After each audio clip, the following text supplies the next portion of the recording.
नमस्कार दोस्तों, yes data news में आप सभी का स्वागत है।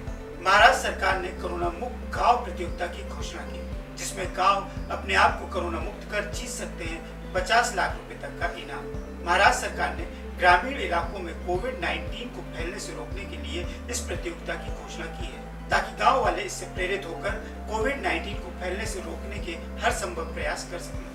मुख्यमंत्री उद्धव ठाकरे ने इस संक्रमण को फैलने से रोकने के लिए कुछ गांवों द्वारा किए गए प्रयासों की हाल ही में प्रशंसा भी की थी और मेरा गांव कोरोना मुक्त पहल की घोषणा की थी। सुप्रीम कोर्ट ने टीकाकरण का पूरा ब्यौरा केंद्र सरकार से मांगा है। सुप्रीम कोर्ट ने केंद्र सरकार को ये बताने को कहा है कि कब किसको कितने टीके लगाए गए हैं और बचे हुए लोगों को कब तक टीके लगाए जाएंगे। इसके अलावा कितने वैक्सीन किस किस कंपनी से और कब कब खरीदी गई है। अदालत ने सरकार से वैक्सीन से संबंधित सभी दस्तावेज पेश करने के लिए कहा है। इसके साथ ही सुप्रीम कोर्ट ने पूछा है कि ब्लैक फंगस की दवा सभी को मिल सके, इसके लिए केंद्र सरकार ने क्या क्या कदम उठाए हैं। कोर्ट ने फ्री टीका देने पर भी कहा है कि हर राज्य कोर्ट में इस बात को स्वीकार करें या मना करें। जो राज्य इसे स्वीकार करते हैं उन्हें हलफनामा कोर्ट में पेश करना होगा। दूसरी तरफ दिल्ली हाई कोर्ट ने दिल्ली सरकार की खिंचाई करते हुए कहा है कि जब वैक्सीन की खुराक उनके पास नहीं है तो उन्होंने इसे जोर शोर से प्रसारित कर वैक्सीन सेंटर क्यों खोले। वहीं दूसरी तरफ केंद्र सरकार ने मॉडर्ना और फाइजर की कोरोना वैक्सीन जल्द से जल्द उपलब्ध करवाने की भी बात कही और इसके लिए वैक्सीन बनाने वाली कंपनियों की सभी शर्तें मानने को तैयार भी हो गई है। जिन टीकों को यूएस, यूए और जापान ने अपने यहाँ हरी झंडी दे दी है और वे WHO की इमरजेंसी यूज की लिस्ट में भी हैं, उन्हें भारत में स्थानीय ट्रायल करने की जरूरत नहीं पड़ेगी और उनको वैक्सीन को बनाने वाले देश की नेशनल लेबोरेटरी ने प्रमाणित भी किया होना चाहिए। सरकार ने अभी तक इन टीकों से होने वाले साइड इफेक्ट को लेकर हर्जाने या जवाबदेही जैसी बातों पर कोई फैसला नहीं लिया है। वहीं केंद्रीय गृह राज्य मंत्री जी किशन रेड्डी ने बुधवार को कहा कि सरकार ने इस साल के अंत तक देश के सभी लोगों को टीका लगाने की योजना बना ली है।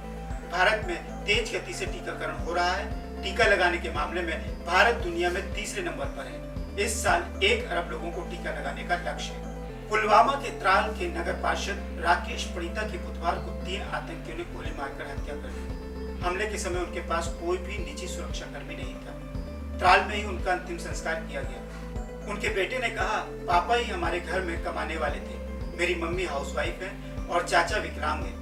मैं सरकार से यही चाहता हूँ कि अगर ये साजिश है तो पता किया जाए कि इसके पीछे कौन है। पुलिस और सुरक्षा बलों ने इलाके की घेराबंदी कर दी है और आतंकियों को पकड़ने के लिए तलाशी अभियान शुरू कर दिया है। भाजपा जम्मू कश्मीर के प्रवक्ता अल्ताफ ठाकुर ने राकेश पड़िता की हत्या की कड़ी निंदा की है। ठाकुर ने हत्या को बर्बर बताते हुए कहा है कि इस तरह के हमले भाजपा नेताओं को लोगों की सेवा करने से नहीं रोक पाएंगे। निहत्थे लोगों पर हमला करना कोई बहादुरी का काम नहीं है और पुलिस को जल्द से जल्द अपराधियों का पता लगाना चाहिए और उन्हें सख्त से सख्त सजा मिलनी चाहिए। पड़िता त्राल के ही रहने वाले थे, जो कि अपने दोस्त से मिलने त्राल पाइन गए हुए थे। पुलिस ने उन्हें पहले ही आगाह किया था कि वो बिना सुरक्षा के घर से ना निकले, लेकिन वो बिना सुरक्षा अधिकारियों के ही घर से चले गए थे।